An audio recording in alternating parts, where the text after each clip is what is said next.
In the Everfree Forest, the first stars of the night were beginning to appear in the sky. Instead of blinking in one by one, like they would in the fading light of sunset, Trixie could see the exact line where they appeared, in one area of the sky. It was filled with pinpricks of light, but across a slowly receding line, there lay only blackness. Not that Trixie was actually looking at the stars, no matter how beautiful a less busy pony might find the sight. That had just been the first thing to come into her view as Nightmare Moon's teleportation spell ended, and she turned quickly to less simplistic matters. Trixie held her head perfectly still as her vision came into full focus. She had been teleporting for months now, and wasn't about to let Nightmare Moon see that it still made her groggy, especially such a far teleport as that. Trixie stifled a groan as her stomach quieted. It had been one thing when she had held all that power.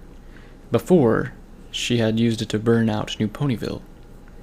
But without that buffer, she felt weak as a kitten. Nightmare Moon passed in front of her sight, which Trixie realized were still focused on the stars. They really were quite beautiful. No, focus! Trixie couldn't help but feel a pang of envy as she shook her head and immediately regretted it, looking through dazed eyes towards the ruler that strode calmly through the muck in the forest. She isn't even phased, she muttered in her mind. Well, I wasn't either when I brought my whole army here. What makes her so special anyway? A soft light from the goddess reminded Trixie why she was here, and she tried to banish the wobble from her knees using sheer force of will. Walking quickly, but not hurrying, to catch up to Nightmare Moon, she came up to her side. And not a moment too soon, for just as she came alongside the alicorn, the faces of the royal guard came into view around the withered trees. Nightmare Moon strode through the quickly quieting camp, not even glaring at the ponies around her. Trixie straightened her shoulders and pushed out her chest as she strode along her queen, trying to walk over the rough ground while keeping her nose in the air. The two swiftly approaching the largest tent in the center of the camp, in front of which a bonfire blazed. It wasn't subtle, Trixie knew, but the overly bright light acted as a beacon for any of her troops nearby. The last thing she needed was for her forces to become disorganized by something as inane as weather. Just as she had commanded, her own tent had been set up directly behind the fire. It was far larger than any other tent, as she well deserved, and the tasteful ornamentation along the sides, roof, corners, doorway, door flap, and twin banners bearing her personal insignia helped to lend it that truly unique touch. Still remaining silent, Nightmare Moon's horn glowed briefly as the door flaps swung aside. Trixie pushed down her indignation at entering her own tent behind some pony else. A guard at the entrance saluted smartly as she passed by, and Trixie's head swerved at the distraction. Ma'am, your warrant officer has returned during your absence on patrol. He has an urgent report for you. The pony lowered his hoof from his forehead and looked carefully over Trixie's shoulder, his expression blank. Yes. Send him in right away. Trixie affixed her carefully rehearsed expression of slight worry to her face. Nightmare Moon must think that I am troubled by the news, but attempting to hide it. Trixie turned back towards the entrance of the tent and strode inside, head lowered just slightly. All part of plan. Trixie looked up as she neared the center of the tent. Off to her side, a four-poster bed of the light blue lay behind a purple veil, while a round table and several chairs took up the other side of the room. Between both pieces of furniture, a small fire pit had been dug, and miscellaneous personal effects stood stacked around the walls. Nightmare Moon had already seated herself at the table, and although it was round, Trixie swore that she was sitting at the head of it. Oh my, what a coincidence! Nightmare Moon's voice lacked even the barest hint of surprise, and a pang of worry shot up Trixie's spine before she could quell it. Worry? Why am I worried? Everything is perfectly fine so far. I'm truly deeply sorry, Your Majesty. I'm afraid I simply must attend to this. I think we can both agree that the duties of leadership come before cordial visits. Though you are, of course, welcome to watch. A touch defiant, Trixie mused in retrospect. But that can be chalked up to the worry. A shiver ran up her spine again, but this time from excitement. A hint of a smile here, a flash of charisma there, and suddenly you had every pony believing your every word. This was where Trixie thrived. Of course, Trixie. I wouldn't want to interrupt your command over my personal guard, after all. Oops. Speaking of which, I was rather certain I had forbid you them to aid you in this fool's errand. I do hope my memory fails me, for your sake. Night Moon's face was blank, but her mane shimmered lowly with each word. Yes, about that. Trixie spoke slowly, her mind racing to keep ahead of her tongue. You told me that I could only use my own resources, so I asked for volunteers to aid me. So, they aren't Royal Guard ponies now, since they're off duty and serving me. Which I believe counts as using my own resources, since I mustered them up for myself. Trixie paused to mentally pat herself on the back, but raised an eyebrow from Nightmare Moon sent her stumbling over her next sentence. That is, until her shifts resume. Then, of course, they are under your command. Of course, they are still under your command. As am I, oh, most regal of knights. The dazzling eye of the sky, the shimmering... Yes, that's quite enough, Trixie. Trixie looked up from the ground, which she only just realized she had been lowering herself towards out of habit. Nightmare Moon looked annoyed, but her mane had begun rolling again. Your resourcefulness has served us both well in the past. You continue to prove your worthiness as one of my lieutenants. But be careful not to trod on my own hooves in the future. Nightmare Moon eyed her with disdain, but Trixie knew that she was already in the clear. Besides, I'd rather hear more of this report. Your warrant officer, was it? He was doing... Before I left to make my report to you, I sent several scouting parties to investigate the location of the rebel base. He was leading one of them, but I can't imagine what happened. Now, just a slight frown. Perfect. A brief look of worry crossed Nightmare Moon's face, but she shook her head, and her visage grew stern once more. And I suspect they were attacked, right? Well, I wouldn't know, my queen. Like I said, I was gone, and like I said, this whole place reeks of one of your schemes. I will be very interested to hear what this warrant officer says happened, and I will personally investigate the truth of the matter. Trixie recoiled in fear, but quickly recovered. Masking her worry as indignation, she laced her words with honest truth. Your Majesty, have I not served you faithfully enough? Have I ever done anything undeserving of your trust?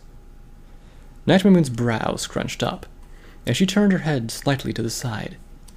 Trixie pressed her advantage, lacing her voice with hurt trust. My queen, I am forever your humble servant, but if you still require persuading, then let this be my test. Trixie's eyes glimmered, already knowing her victory was at hand. Nightmare Moon was obviously deep in thought, but Trixie already knew that she would find nothing in her memories. Oh yes, Trixie had been planning for months, waiting for a chance to eliminate the captain, but she was always careful never to get the damned alicorn more than a vague feeling of doubt. Nightmare Moon's head rose slowly, and she locked eyes with Trixie. Perhaps I am being unfair to you, Trixie. A large weight lifted from Trixie's chest, which she was very sure had not been there a moment before. Perhaps the fault lies with me, for assuming your ambition knew no bounds. Nightmare Moon sighed, and her mane began to roll gently through the air, something Trixie had never seen in her presence. Though, of course, why trust such vague feelings? You are, of course, a master of subtlety. Trixie's smile froze, sensing a trap ahead. Cautiously, she nodded her head.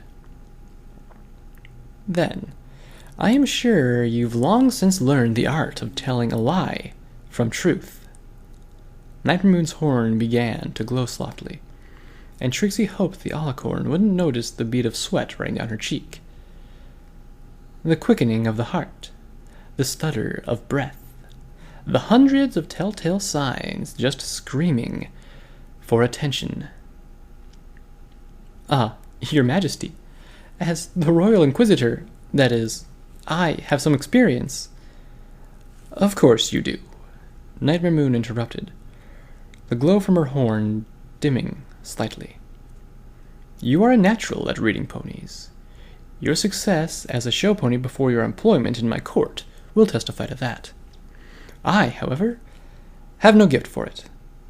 A hollow laugh from the Black Ruler drew a nervous smile out of Trixie, who wasn't sure where she was going with this. You may not realize it, but I'm not infallible, Trixie. I've been fooled before, oh yes. I've been lied to and cheated by those I thought dear to me, promised eternal rule as equals, and then banished for generations. I've no gift for catching lies, Trixie, but I have a gift for magic. Nightmare Moon lowered her brow, her mane billowing around her head and reflecting off her eyes and teeth. That's why I've been practicing a little spell, you see. A little lie catcher for little traitors who pretend and scheme. Trixie suppressed a gulp, trying her best to keep from shaking. Nightmare Moon continued, mock concern flooding her voice. Oh, it wouldn't work on you, of course. Such a master of the craft would have no doubt had little trouble working around it. But on a pony, say, a bumbling officer? My. Whenever will that patrol leader of yours arrive? Trixie smiled back at her queen, and a shout from outside announced that the war officer had, indeed, arrived. As Trixie called out to him to enter, she took care not to break the stare that Nightmare Moon held with her. Her perfectly crafted smile gave her an air of confidence, but beneath her features a world of turmoil had begun. The great and powerful Trixie is not going to crack under pressure, she told herself as the tent flap opened. But the glares from Nightmare Moon, the assumptions the captain was already hurt, and now this spell? And that's why she insisted on coming herself? Damn! She must have known that I entrust an underling for any plan to work in my absence. She's going to catch me red-hoofed because of that stupid oaf. She shook her head mentally, though she only coughed politely from outside. Come on, Trixie. Hold it together. You've come this far with your wits and charm. Now, you just need to trust that foolish dictator's idiocracy. That's never failed you before, has it? But another look at Nightmare Moon's confident glare towards the tent entrance shook Trixie further, her face barely masking her emotions in the flickering light. Moment by moment, she could feel a little bit of her confidence draining away. By the time the one officer had fully entered the tent, she could feel a lead weight on her chest. She caught herself from shuffling her hooves and suppressing a sigh. Oh, crap. What have I got myself into? The one officer gulped as he was waved into the ornate tent. The guard beside the entrance gave him a rare, pitying glance as he passed, which did little to ease the small unicorn's fears. As he pushed his way through the tent flap, he squinted his eyes in pain. The billowing mane of Nightmare Moon filled the room with far more light than even the bonfire outside, and the warrant officer almost whimpered in pain as it filled his vision. Ah, Your Majesty! The warrant officer exclaimed and fell to the ground, eyes shut tight. Ah, my most trusted lieutenant, Trixie cooed from somewhere behind the light. Whatever could be so urgent as to interrupt my meeting with Her Majesty? 1,000 pardons, great and powerful Trixie, the Warrant Officer exclaimed, still lying prostrate. But I bring dire news. A full band of rebels ambushed us, where we drew nigh upon the portal to the rebels' refuge, and battle was joined in the darkness of day. The Warrant Officer cringed as he looked up, both in fading pain from the light and in fear of Trixie. Though he had rehearsed his lines exhaustively, acting was never a strong point of his. There was a pause and then a chuckle. A voice like the wind in the night followed, sounding more mirthful than alarmed. Oh my, sounds like those fool brigands are most foul. Nightmare Moon deadpanned, and the Warrant Officer could see the annoyance more clearly on her face than his vision cleared. And then what happened? Most noble of fighters, surely all your woes were vanquished, else you would have fought to the death. Unless, of course, you prioritized military intelligence over pride, and perhaps allowed one to live so that you could escape and make this report. Trixie's voice added from the side. The Warrant Officer stumbled over his words for a second, already aware that this was not how Trixie thought the conversation would go. Well, the 6 of us did fought with 6 of them. He scrunched his brow as he tried to figure out why Trixie had deviated from the scripted dialogue. This is where I was forced to come back and report to you immediately, because, Rainbow Dash was with the Resistance. The one officer blinked his eyes, adjusting to the new light. The flaring mane of Nightmare Moon dropped almost instantly into flames only centimeters high. Sweat dripped down his brow as he looked into Trixie nervously, though he felt no heat from the shimmering mane. Ahem. Warrant Officer, I believe you must be mistaken. Even through the sudden gloom, the Warrant Officer could imagine Trixie's look of displeasure accompanying that voice. It was a look that he had learned to expect in her service, whether or not he did what he was told. And he was doing what he was told. Trixie had made sure he knew every line and stutter by heart, down to the furrows and sighs. And yet she was deviating from the plan. He was supposed to walk in, make his sorrowful report, and then walk out before he could botch the job. But now she was going on about mistakes and letting some pony go. Nightmare Moon didn't know that Trixie knew who the captain was. Or, well, something like that.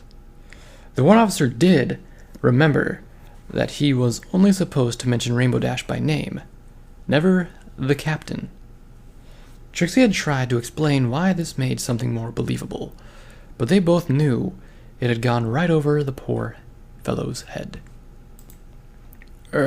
Sorry, great and powerful Trixie, but I'm positive I saw Rainbow Dash fighting us. He winced, his stomach seizing at the memory of the pain. Shifting his weight slightly, he opened his mouth to continue before being cut off. Allow me to interject, officer. Nightmare Moon's voice had lowered from her mocking mirth earlier, and the Warrant Officer noticed her horn beginning to glow dimly. He tried not to think of what those cold eyes were planning on using that magic for. You say you saw Rainbow Dash, known to have been dead for months, magically appear? Well, I wouldn't say magically, Your Highness, since, no horn? Sorry? The Warrant Officer stumbled, no longer sure what he was supposed to be saying. With no other option presented to him, he grasped at repetition. But, yeah, Rainbow Dash was there, and she fought with my men. Nightmare Moon's glowering horn lowered for a moment, but seemed satisfied. The Warrant Officer looked towards Trixie, desperately for help, but she was staring absently at Nightmare Moon. The warrant officer's stomach dropped at seeing no guidance coming from her for the first time in, well, for a long time, anyway. And your patrol just happened across her in the woods? Well, yeah. We just kind of stumbled on her by mistake. He thought for a moment, not sure whether or not he should be improvising too much.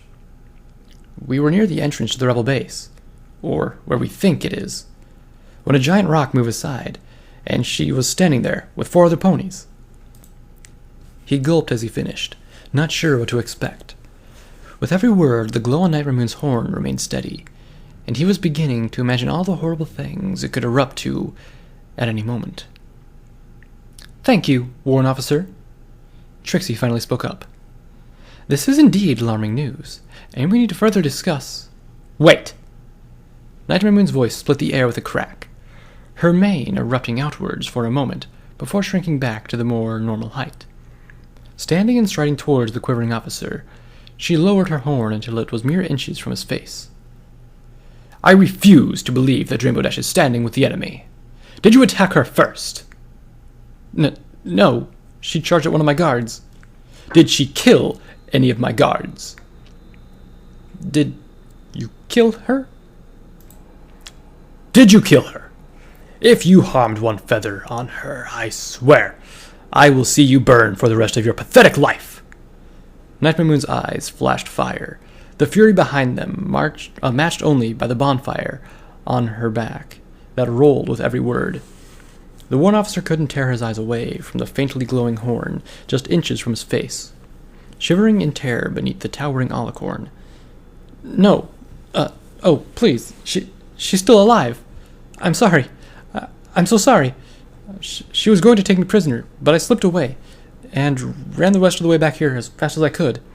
The rebels kill every pony else. I'm sorry. Please don't kill me. His last words ended in a squeal, eyes shutting tight against his impending doom. He felt a whoosh of air and opened an eye cautiously, watching his ruler round on Trixie. You! She screamed. You did something. I know you're planning something against her. I've known it for months. You tricked her into defecting against me. You sabotaged my spell. Tell me the sky is red. The warrant officer blinked in surprise, but Trixie's face showed only sorrow and pity. The sky is red, she stated calmly. Instantly, Night Ramoon's horn erupted, a white light almost drowning out the shapes of purple and black cast by her mane. A moment later it was gone, replaced by a howl of fury from the alicorn. No, it's not true. I made sure it would never happen again. She's the element of loyalty. She can't betray me. Closing her eyes and digging her hooves into the ground, Night Ramoon snarled from beneath gritted teeth. I'll prove you wrong, you traitorous foal. You think you're the only one who can connect with other ponies' minds? The warrant officer saw her gasp for breath, redoubling her efforts as a spell built power. I am a god. I won't be double-crossed again. I know you're behind this, Trixie, and I'll find my captain and figure out how. Your Majesty, please. It took me months of practicing before I could master the spell. Silence!